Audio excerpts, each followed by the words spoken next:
భారీ వర్షాల కారణంగా జరిగిన ప్రాణ నష్టంపై ప్రధాని నరేంద్ర మోదీ తీవ్ర దిగ్భ్రాంతి వ్యక్తం చేశారు.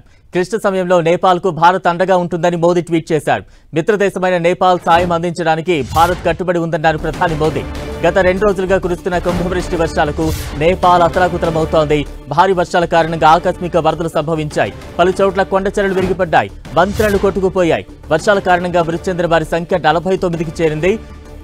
ఒక్క ఇలాం జిల్లాలోనే కొండచెరలు విరిగిపడిన ఘటనలో 35 మంది మరణించారని నేపాల్ అధికారులు తెలిపారు. మరో 11 మంది వరదల్లో కొట్టుకుపోయారు.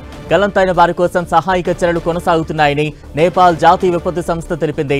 కొండచెరలు విరిగిపడడంతో రహదారులపై రాకపోకలు నిలిచిపోయాయి. వందలాది మంది ప్రయాణికులు వరదల్లో చిక్కుకుపోయారు. దేశీయ విమానాల రాకపోకలకు తీవ్ర అంతరాయం ఏర్పడింది. అంతర్జాతీయ విమానాల రాకపోకలు కొనసాగుతున్నాయని కాఠ్మండు ఎయిర్పోర్ట్ అధికారులు చెప్పారు. నేపాల్లో వర్షాల కారణంగా కోషి నది ప్రమాదకర స్థాయిని మించి ప్రవహిస్తోంది. కోషి బ్యారేజ్ నుంచి 56 గేట్లను ఎత్తి వరద నీటిని దిగువకు వదులుతున్నారు.